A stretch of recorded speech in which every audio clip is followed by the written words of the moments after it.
Today we're going to build upon the projectile launcher we previously made. And I would like to continue doing this in a few more videos to follow. So in today's video, we're going to be focusing on visual effects and haptic feedback, sound effects, that sort of thing. But in the next video, I would love to talk about health bars, so giving players a health value and then a bar above their head, as well as a heads-up display to display the health. Not that I totally am on board with heads-up displays, but it's one way to do it. So anyway, I think that would be a great next topic. If you think so too, I'd love to hear it in the comments. It definitely helps motivate me to make that video sooner. So if you're interested in health bars, let me know in the comments. And we'll expand upon this world with a few more things. But now, let's dive into projectile effects. So here we are in our world. And fortunately, we got this kind of like cool demo setting up. It's starting to come together. And we've got our little projectile launcher. And I think we should start with the most basic, which is just when the projectile hits something, let's move the projectile there and play a visual, or move a thing there and play a visual effect and sound effect. So we'll go to our build menu, going to gizmos, and we're going to pull out a particle effects. This is the most basic one. We'll talk about some more advanced ones when we get to the muzzle flash and stuff.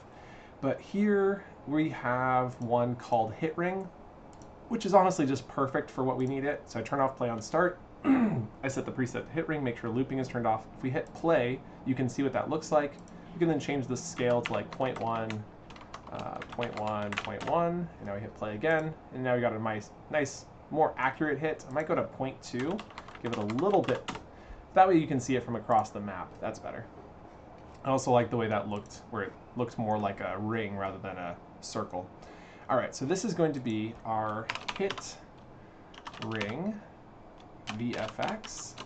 There we go. And now we need to hit sound effects. If we go to build, there are also sounds here, and we can search for hit. And I think I've mostly used like boulder hit in the past. There it is right there. Balloon hit maybe sometimes. Pebble hit, rock hit might be good. Sword hit. And unfortunately, you can't preview these sounds just by clicking on them. So you have to pull them out, which is kind of a pain, not gonna lie. I hope they improve that one day. But let's hit play and see what it sounds like. Not bad. Perfect. I think we're gonna go with that. Let's get our volume on that up to 0.7. Let's get our distance on that down to, I don't know, like 65. So you get a little bit more directionalism from there. And we maybe add some volume randomness of 0.5. I think that does something. I'm not as sure.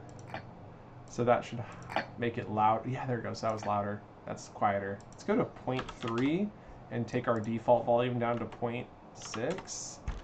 And then the pitch, I'm thinking we lower that to -1. I don't know, -5? No, maybe higher, like 5. Okay, that's better. Yeah, and then we maybe add pitch randomness of 2. There we go. I don't know if that's actually changing the pitch. I don't trust some of these properties. There are definitely properties in Horizon that no longer do anything, but they still exist. Case in point, if you go to player settings, the footsteps volume does absolutely nothing. I wish it did. There's definitely games where I have to manually put footsteps in, but they actually used to have a feature for that. Okay, apologies for the sirens there. Let's go ahead and change the scale of this down to 0.2, 0.2, 0.2 to match the other one. There we go. And then what I like to do with these is make sure they, we want to make sure to call this sound effects. There we go. And I like to move these on top of the gun because ideally when you're done, you're going to make a bunch of guns, one for each player. So this would go on top of it. So we'll select handheld launcher, right click, copy position. I'm also noticing that it is blue. If you right click, that means it has the option to either edit the template definition or to unlink instance root, which is what I want to do because yesterday's video was bringing it back from the dead, so to speak. And so it became an asset in the asset library, which is why it was blue. And I would like to make some modifications to it today so it's not the same one as in the asset library, and that's how we do that. We can then hit right click and paste to move that into position. And then we can grab our slide tool and just slide it up a little bit. We'll do the same thing with the sound effects. right-click paste, and slide that up. So then theoretically, when we're ready to duplicate this, you can just select like that and have the whole thing selected. Now we need to get to the scripting side of things. So if we go to our scripts, we need to find our projectile launcher script, which we called handheld launcher. We'll click 3 dots, edit in external editor. There we go. And now that we are here, let me resize that so it's better for you guys. Right around there is pretty good. And I'm going to go Control minus so it fits more on the screen. We can see that this is set up to use onProjectile hit player, which means we are missing a couple other projectile hits. So we'll need to come back to that. There is also the need for properties. So we had the launcher gizmo. Let's Control-C, Control-V, Control-V to get 2 more copies of this. I'm going to move the speed value to the top, and then we can change this to be hit VFX, and this will be hit sound effects. And those are both of type entity, so I can leave those just the way they are. With that now set up, we can do a new method in here called onHit. And onHit is going to take a position, which will be a vector3, and then curly braces. So we've created this local method or function. And inside of here, this is where we want to move the visual effects and sound effects and then play them. So we're going to say props dot, we'll start with hit VFX, and then dot, well, we want to start with moving it. Position dot set to the position that came through as a parameter, and then Control-C, Control-V, because we also want to apply that to the hit sound effects. There we go. And then we need to play them, which we might have to do after a delay, but we'll try not using a delay first. So hit VFX dot as parenthesis, this is called a particle gizmo, and then dot and play, and that's how you play the particle gizmo. Control-C, Control-V, very similar for the sound effects. So we'll type sound effects, and then this is called an audio gizmo, and then it also has a property called dot play. Pretty fantastic. Go ahead and hit Control Save, and now this onHit is ready to be used. It's not currently being called, so it doesn't actually do anything yet. And here in Projectile Hit Player, we can demonstrate this working by adding a onHit call. So we call onHit, parentheses, and since we know this is already happening, we can delete this console log, and then you'll notice there's this red underline, which we hover over, we can see that it's looking for the position value, which is vector3. If we come up here, we can see we have a position, so we can pass that in by typing in position, and now we've passed our position in. I do prefer to use POS. I think this is called position because this one has it labeled as position, so that's the mirror happening there. Though you could, like if I wanted to kind of keep some conformity here, I could type POS and just rename it with my name. And if I change this one to be POS and I change this one to be POS, it'll start using my name. And if I hover over it, you can see that it is still the same vector3, it just has a different name. It's because the order of these values in here is what matters. And so you can, like you saw we last time named this player. So just another example of how that can be done. And then here, of course, we can switch that out with the POS value. All right, so now we've got some common naming conventions there. With that set up, we do also want to do when projectile hits static. So I would recommend we test this first, and then we'll come back and add static hits. So clear, and this is just a good practice to get in to make sure that if there's a bug, you're catching it early.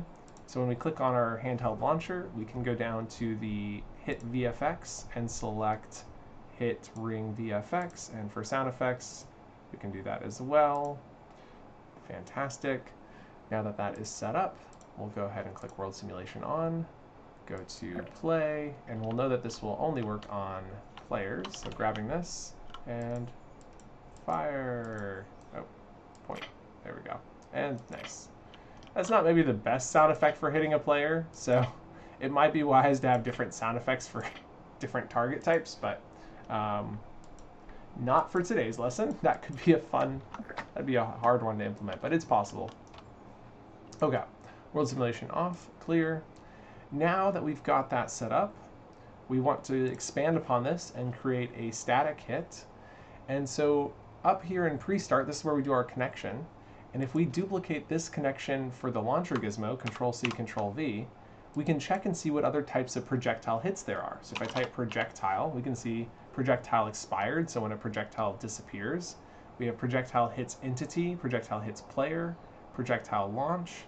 We no longer have projectile hit world. That's surprising. If we hover over this, what does that say? It says this event has been deprecated in favor of projectile hit entity. I wonder if we still get static hits. We'll have to do some testing. So let's switch to using projectile hit entity, because everything is an entity, so it does make sense. But in the past, this used to be a tagged entity. So curious if this will work on just static, like the ground. We can see projectile hit entity comes with the entity hit, so we need to change out player with entity. We can hover over again to see that it goes entity, position, vector 3, normal, and then is static. So we see that we've got position, normal, and then we're missing, we have is, oh, this is where it says is static hit. Nice. So we just changed this from is headshot to is static. Fantastic. And then we need to come down here to projectile hit player. We'll duplicate this whole line because it's so similar. Control C, enter, Control V. We can now change this to projectile hit entity, sorry. All right, so we've got projectile hits entity, which then needs to mirror these same values. So the easiest way to do this, in my opinion, is just to hit Control C on these, and then down here, paste those, so Control V. We then need to declare what they are, so we do colon entity, and then this one's a colon vec3. This one is also a vec3, and is static is a Boolean. Fantastic. With that now set up, we can go to the right side of our arrow function up here, change this to hit entity, and then swap these values out with the same copy paste from before. So these same 4 values just get pasted in. Super simple. And we're done. Control save. And now we have on projectile hits an entity. It could be static, so if we wanted to do something with the static hits versus a non-static hit, we could differentiate between those two. But for now, we're good. So let's clear and world simulation on. Clear and preview. We'll go run and grab that gun. And now if we shoot the ground, yep. It's weird that it doesn't hit there. It looks like it doesn't affect the grid, which is surprising because the grid's not an entity. I do believe on hit static, like on hit world, used to support hitting the ground, like the grid. So that is definitely a downside. Just because it's deprecated doesn't mean it doesn't function, though. Check this out. I think this will work. We're going to try something a little hacky here. Control C, Control V. So if you really needed hit world, we could go to on projectile hits world. And man, is it unhappy with this. We can see that it comes with position and normal, so there is no entity or is static because it is static. Boom. So we just have the position. So in projectile hit entity, we just have projectile, come on. I have to manually type this on projectile hit world, right? Okay, same name. We pass in the position, which is a vec3. We pass in the normal, which is also a vec3, then curly braces. We want to also call on hit, so we hit Control C, Control V, Alt arrow down, backspace the extra space. And now we have projectile hit world. We know that projectile hit world is static, and we don't want this to go off twice. So we can say if parentheses not, using an exclamation point, which is the not operator. So if not is static, curly braces, Alt arrow up. So on projectile hit entity, we check to make sure it's not static because we have projectile hit world. And I think it might be clearer in our code if we change this to projectile hit static to differentiate the two. But we'll continue using the same name, hit world. I do prefer to parallel these names, so it's fine. And then we can go up to here, swapping this with projectile hit world, and then deleting the things that no longer apply, like entity and is static. And now this is set up. And so it's deprecated, but it should still function. It should. I think. Basically, they want backwards compatibility. So, like, you really shouldn't continue using it, but if it is the only way to get grid hits, and you need grid hits, which is definitely could be the case depending on what you're building in your world, then yeah, there we go. So now you can see it works everywhere. And if we hit player, nice. So good, so good. Yeah, I don't know what to tell you. If you're meta and you don't want us using deprecated, please maybe fix that somehow. I don't know. It's kind of weird because we'd need a like hit grid option. It would just be like literally just for grid because is static does have an entity that was hit. So I don't know. Okay. With that set up, we are rolling right along through our to-do list.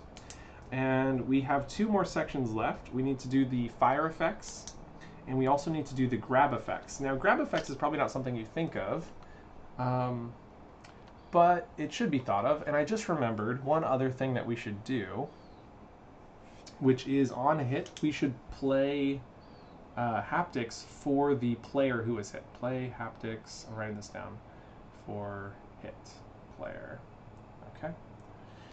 So let's do that real quick before we wrap up our on-hit stuff. And trying to think if there's anything else in here. These kind of just are forwarding on to the on-hit. All these are. But only when we hit player do we need to do something else. So what I'd like to do is create a utility file. This does exist. I believe it is in the Google Drive. I'll quickly pull that up for you. Go to Drive, go to, I'll make that visible to you as well, Utilities, and this link is in the description, and it's right here, it's called Utility Action Function, and I want to show you both without it and with it, and why I definitely recommend using it. So we'll save this to downloads. I don't see it in here, it doesn't look like it is, so we'll hit save. We'll show that in folder, close out of this. And then the easiest way to bring this over is just to go to scripts, 3 dots, open file explorer, open folder in Explorer, double click into scripts, and then just drag this utility into here. Ta-da! And now if we go back into VS Code, we are going to see that there is on our left-hand Explorer bar a new utility action.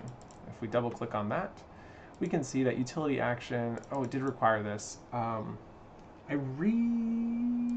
Oh, we do need that, don't we? Okay, we got one more file to download. This will only take a sec. It's just the same thing, just one more file. We need the utility component, and interestingly, we had done something to get around this in the past. Let's download that. It's already inside of our downloads, so I guess I don't need to download it. We just need to go find it. So we'll close out of this. And we'll come back over here. Oops, wrong button. Ay. Try scaling that back. Sorry there. Scripts, 3 dots, open File Explorer, and right click to open in new window. And so here in downloads, I am looking for the utility component entity and data, Control C to copy, and then we'll come over into scripts, Control V to paste. And we did something very similar in the game loop with game manager data, which I'll show you if we click open external editor. You'll see that the game manager data does actually have a component. Now that I've imported my utility component, I would recommend getting rid of this one and just having the one that's shared across all of the document. Now that's going to cause some bugs somewhere else, which would be in game manager function. And if we go into game manager function, we should be able to find that. Oh, I guess we never used it, so I just showed you how to set it up. We never actually used it for anything. Cool, cool, cool, cool. So there are no bugs. Oh, wait, here's one. This one was trying to set it up. So it was trying to initialize it. We can just delete the initialization of that variable because that is what our component script does. Now, this is kind of like getting tedious and a little bit off track, so I wouldn't overthink this one. But here you can see that we've set this up. Go back and watch the game loop video if you're curious what this stuff does. Shift-Alt-F to make that pretty. Control-Save. And then in utility component entity, this does the initialization that we just deleted from the game manager. And I like to just have my own entire thing for this. Now it does mean that we need to attach this script to an invisible object, so kind of like a component manager. But what it does is it gives us access to async and other features that are built into component. It's a little hacky, but it is a great way to make things work better. So we'll go to build, we'll pull out an empty object, we'll move this to 0, 0, 0. We'll call this component utility, and then under component utility we need to attach the entity script. There we are. And now that is set up and we can utilize that. And if we go back into our VS Code, the last thing we were working on was getting this utility action set up, and now that it has the utility component data, it's happy. And the reason we have this is because there's two action utilities in here called play sound effects for duration, play visual effects for duration. These are super cool utilities. Let me prettify this file a little bit. Personal preferences there that apparently didn't apply to last time. But they basically just using component utility has access to async, so it can set a timeout for a delay, and then it plays the stop. It's pretty great. So there's definitely use cases for that where you need it. Now we aren't using this to play our visual effects and sound effects, but we could have. And it would have made our life mildly easier, just mildly, because we can also pass in the position we want to play with. But what we came here for was play haptics. And I'm going to show you how to do this without writing all this code. It'll literally be these two lines, but this function makes it just so much easier because you can call it on a singular line rather than having to write two lines. So anyway, we'll see how that works in a second. Back over here on handheld launcher, when we hit the player, this is where we want to play the haptic feedback. So we type player dot right hand dot play haptics, and then parentheses, the duration. It doesn't say if it's in milliseconds or not. Oh, it does. It says the duration of the feedback in milliseconds. So we'll say you're getting hits like 250 milliseconds, kind of a sharp hit. The strength of it is a haptic strength, so we type haptic strength dot, we'll do strong because you're getting hit, and haptic sharpness should be sharp because it's a quick hit, versus coarse would be kind of like a rumble, and soft is kind of like a soft curve rather than a sharp. Okay. Basically, haptics are sound effects, and so the curve of the sound effects is affecting how the haptics feel. Okay. With that, we now have our play haptics on right hand, Control-C, Control-V. We'll also play those on the left hand, and that is how we play haptics for the player who is hit. Not very difficult, but it is kind of tedious if you want to change the number. You have to change it in two places, or the strength, you have to change it in a couple places. You could, of course, set those up as variables, but the utility makes this so much easier. So instead, we can type action utilities dot play haptics, parentheses. It wants to know the player, so we pass in the player.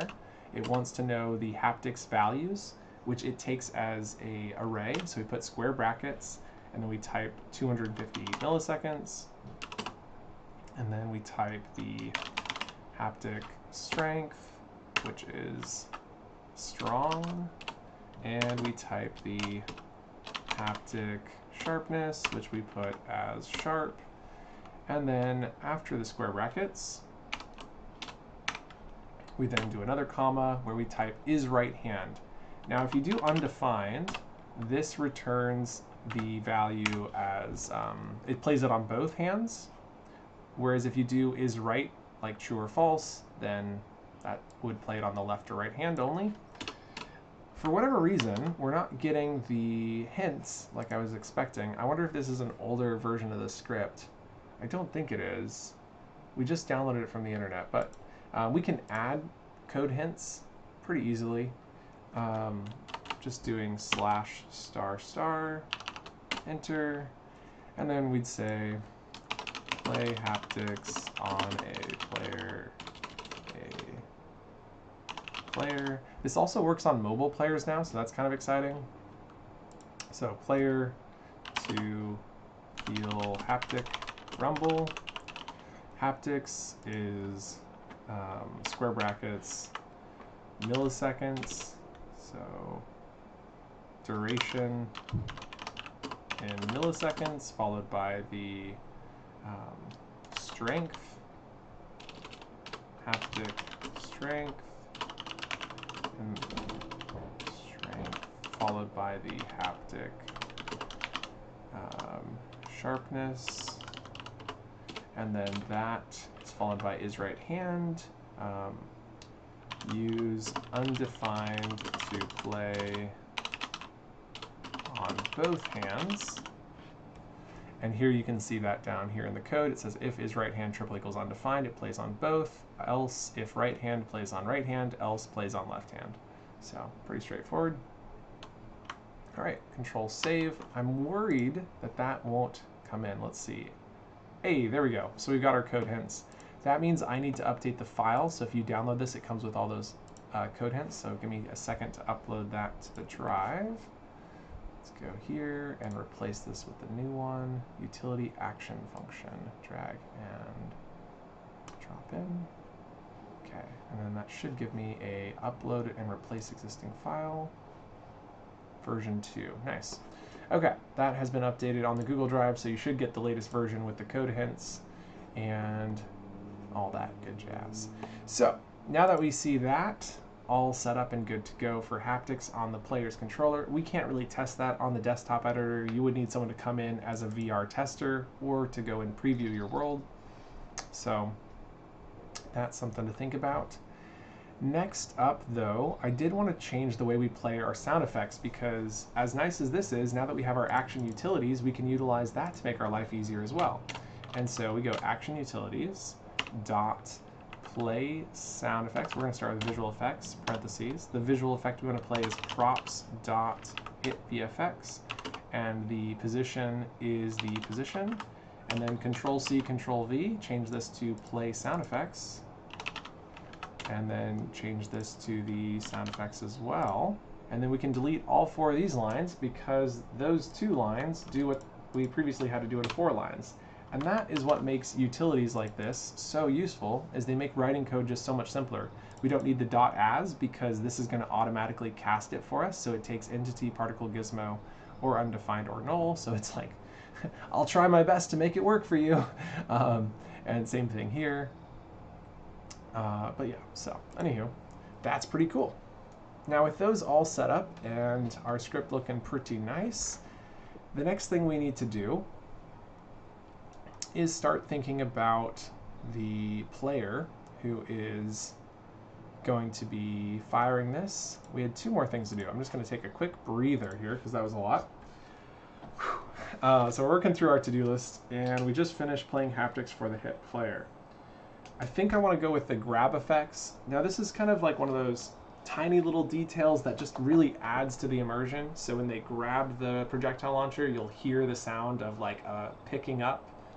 You'll also feel a little bit of haptics. So let's do that. All right. Now our equip sound effect will also be found in the sounds if we search for equip. And I think this is going to be the one that we want to use. This comes from the Arena Clash template, if I'm not mistaken, which is the precursor for Super Rumble. Let's hit play. It's not bad. I think if we lower the pitch, like -5, it might sound more like what I'd like. It's really not great. For today, we're just going to leave that because we just don't have time to play with finding the right sound effect. But anyway, there we go. Now this is slightly different though, because the position should be actually inside of the handheld launcher. So if we select handheld launcher, right click, copy position, go to the equip, which we will rename equip sound effects. and then right click and paste, we can now move this into the projectile or the handheld launcher. Boop, boop, boop. Nice. And now it is inside of the group, which means we don't need to move the position because when they grab the weapon, it's already there. It's like the sound effect's there. But we do need to have a property on the properties panel. So let's go ahead and duplicate this, Control-C, Control-V, and we'll go ahead and call this the grab sound effect. There we go. And we don't actually have a grab start yet. So we have index trigger down, which is very similar. So I'm going to hit Control-C, Control-V, and then change this to on grab start. We'll create a local method called grab start, parentheses, which receives the is right hand, colon, boolean. And then we have the player, which is, of course, a player.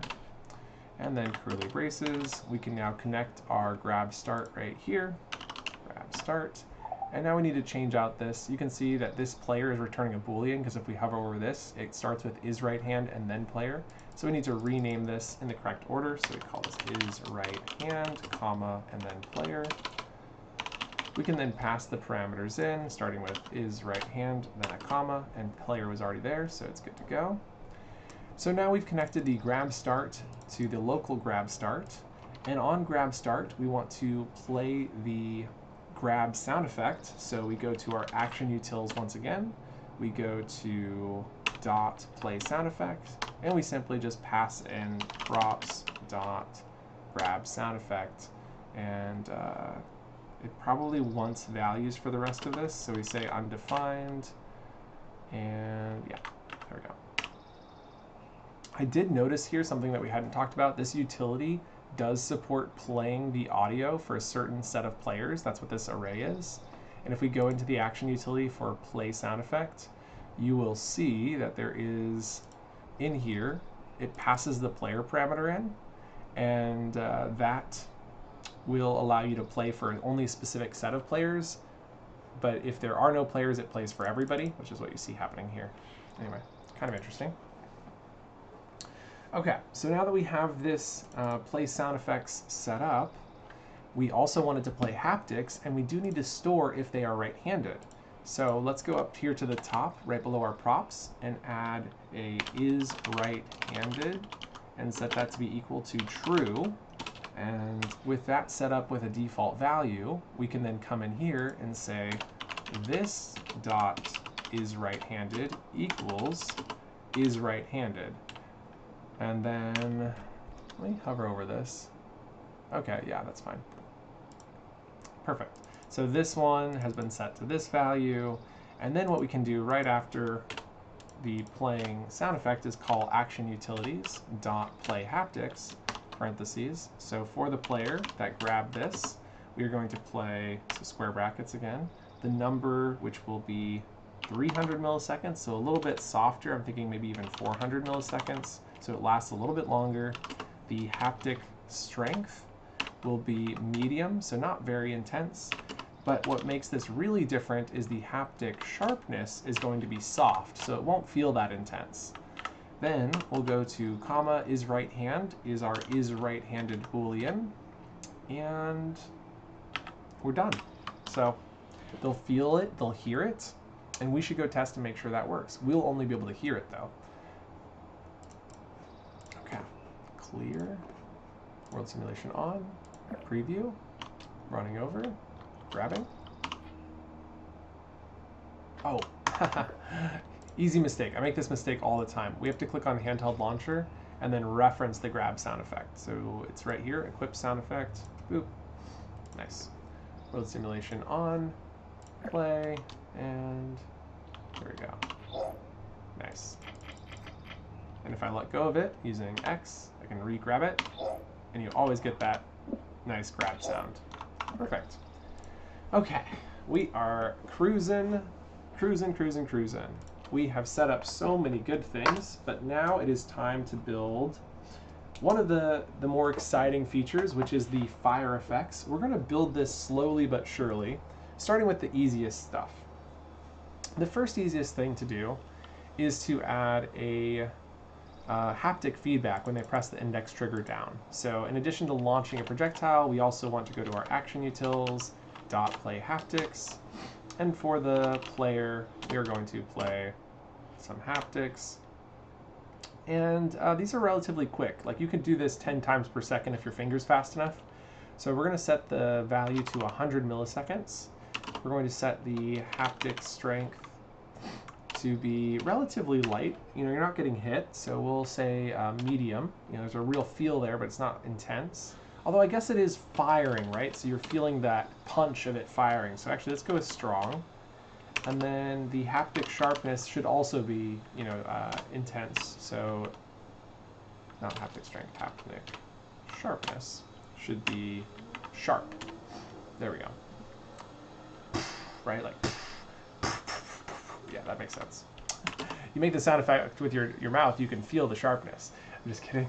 So anyway, we're going to pass in the is right-handed boolean so that we play it on the hand that grabbed the weapon. So that's the hand that's also pressing the index trigger. And like that, we have played some haptics, which is one of our 4 effects we'd like to play when they press the index trigger. The next 2 are relatively easy, and we'll save the final one for last. So if we come back in here, clear, and I think maybe we'll save 2 for last. We need a launch, go to sounds. There's a bunch of sounds in here. You can also upload your own sounds via the asset library. You can go to My Assets and then click the Add New and upload a sound effect or audio. I have a subscription to a place that does that, and I would definitely be getting my own, but because we're in a rush, so to speak, we don't have time to go look for assets, we're just going to use the built-in sounds. There's also Gen AI if you want to do some kind of like creepy sound effects. They're usually kind of off. They just don't sound really perfect, so they're good for horror games, but not necessarily anything else. Under sounds, though, there are quite a few good ones, and we want a launch sound. It looks like there's a bunch of different launches here. Launcher, projectile, launcher, weapon fire. Let's go with that one for now and see what that sounds like. It's not what I was expecting in the slightest. Let's try that again.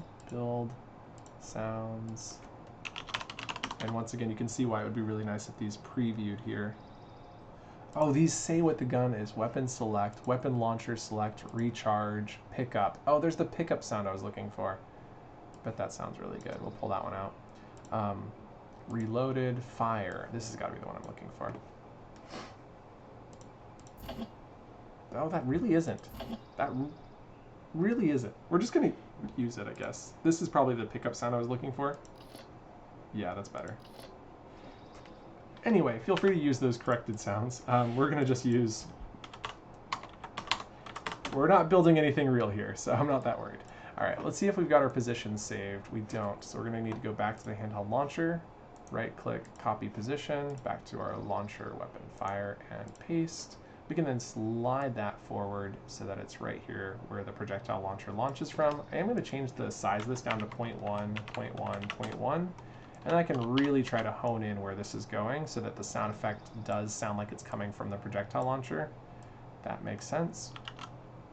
And then this one, I did want to change this down. Ooh, interesting. The scale is set to 1 inside. 1, 1, 1. Nice. I might just slide that back a little bit so it kind of like represents where the grab would be happening. We now need to move this launcher weapon fire sound effect in, and we should rename it to have the number, to have SFX in it. That just makes it easier to, like, you know, just makes it easier.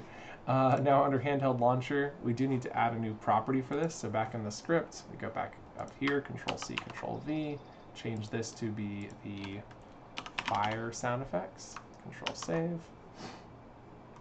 And then while we're working on this, we might as well quickly add that in. So right here we had play haptics, and since up above we did sound effects haptics, I'm going to do it in the same order, just so my script kind of has some parallels in it. So we'll go action utilities, play sound effects, props, dot, and that's the fire sound effects. And then we type undefined, and we're good to go. Control-Save. For reference, I do require you to type in undefined for position because quite often I wanted to set this position, but I forgot to type it in. So by forcing myself to write undefined, I'm basically declaring to myself, I don't want this to be moved. It's tedious to write undefined, but it also prevents me from making errors where I needed to move the sound effect to a specific location. So anyway, just a couple cents there. All right, so now with that set up, we can go to our handheld launcher and reference the sound effects. I do find that dragging is the easiest way to reference these when you're building something like this, but you could also search by clicking down here and searching for it. Okay, ooh, we got something bad happening down here. Something wrong has happened, and I'm a little concerned. What do we got? This is the game manager. It is definitely not inside the group. Is this just a weird visual bug? Looks weird. I don't think I'm going to worry about it. I don't think it's actually going to affect our gameplay. We might need to duplicate everything though to get rid of that. World simulation on. Go into preview mode. Go ahead and grab that. It does grab nicely. It works as intended.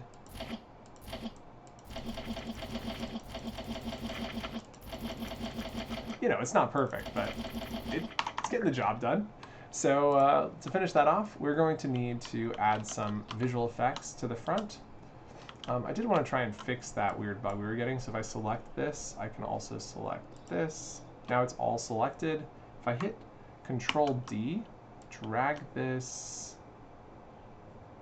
over here, we have a new one. And the new one has what looks like corrected values. We'll go ahead and select the old one right here. And so duplicating at the same time makes it so that the asset references on the handheld launcher stay connected right here. And we can also see that the handheld launcher now has a reasonable sized bounding box.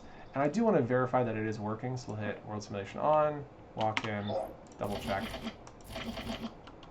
Looks like everything works as intended. Perfect. Okay, so to finish this off, we just need to add 2 visual effects elements, and I believe we're going to use the brand new visual effects, which can be found in the asset library. These are kind of hard to find, but if you go to asset library, public assets, switch to VFX, and then switch from creator to meta horizon, we should be able to see all of the official visual effects, which should have some nice ones in here. As you can already see, there's kind of some stuff that we might be interested in. Definitely a lot in here that I haven't seen yet, so this is the one that I think we're going to want the most. So let's grab our muzzle flash out. There's like a water explosion here that's kind of neat. Oh, look at these impacts we could have been using. I kind of wanted some smoke too. Let's just do one, but imagine if you compiled 2 of these on top of each other, right? Like you could have one, you could also have a poof of smoke that stays in the same position. Let's actually, yeah, we'll do that, okay. We'll do it. So here's our visual effect. Let's change the scale of this down to 0.2, 0.2, 0.2. One of those didn't change, there we go. Let's select the pistol, see what that looks like. Turn off play on start and hit play. It's a little fast. Switch to rifle. It's a little bigger. Shotgun. A little bit crazier. I will stick with the pistol, but let's see if we can change the speed. Global scale. Oh, so there's no speed on here. That's okay. It is what it is. Let's grab the position of the handheld launcher, right click, copy position, select our muzzle flash, and paste. We will scale this down a little bit further, 0.1, 0.1, 0.1, and then we just need to put that right here next to our other effects. It's a little bit too much the same, so let's go to 0.09, 0.09, 0.09. This prevents it from flickering like you were saying, and then we'll move that up to right about there so you can kind of see everything, including the projectile launcher. And then we'll make sure to name this muzzle flash VFX. Nice. And then that just needs to be moved into the group, so we'll drag that in. Looks good. So now that that has been set up, we do need to reference it, of course, on the properties panel of the handheld launcher. To do that, the same thing. We've done this quite a few times now. So I'll hit Control-C, Control-V. Change this to, this is kind of the muzzle flash VFX. So I'll call this the Fire Muzzle Flash VFX. That way it's very much in tune with the fire sound effect name, but it also declares what type of visual effects it is, because we also want Control-C, Control-V. We'll get this one done while we're at it. The Fire Smoke visual effects. And press Control-Save. So we're going to have a smoke visual effects as well. And this smoke is actually going to be a default one. You can see we got that weird bounding box again. I would just kind of ignore this until you're done building your gun and then duplicate it like you saw. So let's go grab, start with the muzzle flash reference. So we'll drag and drop that in. And then under build gizmos, there is particle effects. And one of these is a smoke poof. There it is. Hit play. That's what it looks like. It's a little big. So let's change it down to 0.1, 0.1, 0.1. See if that looks good. And play. That's a little bit better. Still a little big. Might go to 0.05, 0.05, 0.05. And play. That's a little bit more like what I was going for. And so let's call this the smoke poof VFX. And let's make sure to put it on top of our other effects right here. So we'll right click to copy position, smoke poof, right click and paste and slide that up. There we go.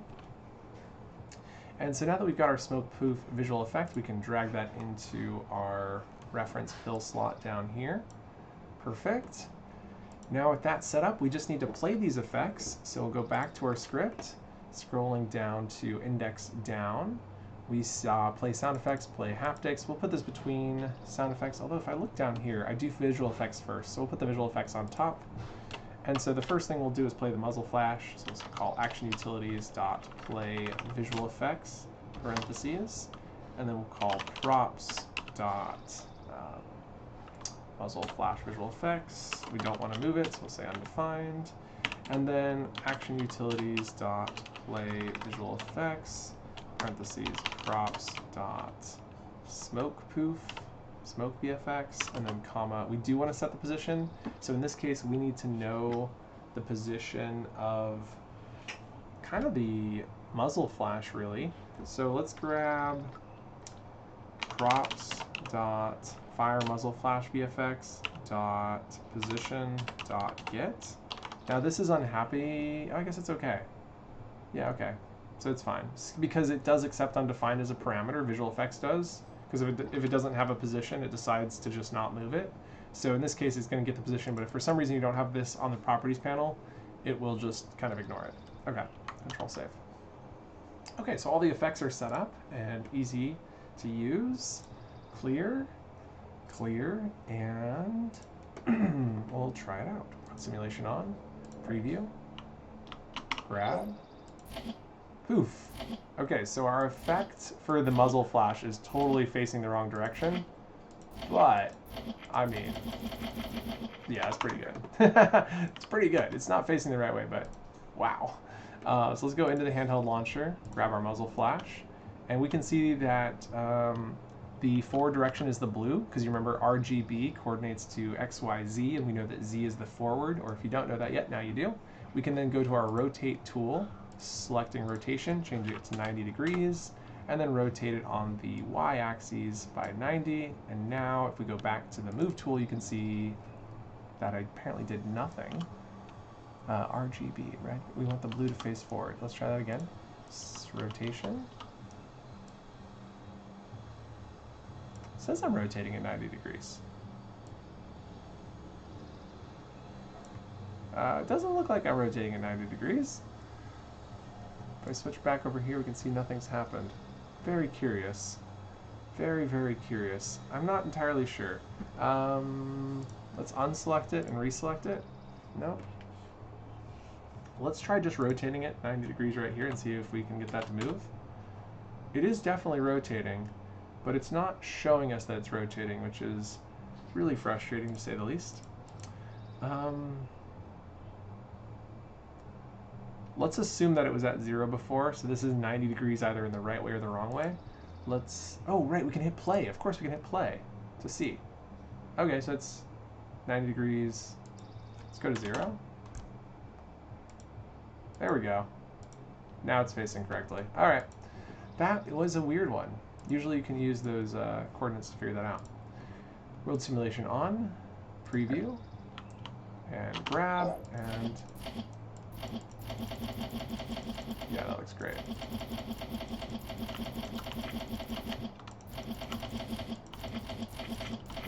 That's pretty solid. That is pretty solid. So I think we've covered everything. If there's something that you feel like we missed, feel free to let me know in the comments. But we've got smoke, fire, fire. As far as I can tell, we're good to go. So next up, I would love to do a video talking about health bars, putting a little health bar above people's heads, having a value that we're tracking, like on player data.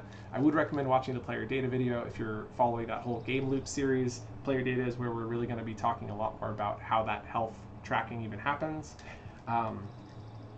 And then, yeah, so see you in the next one. All right, bye.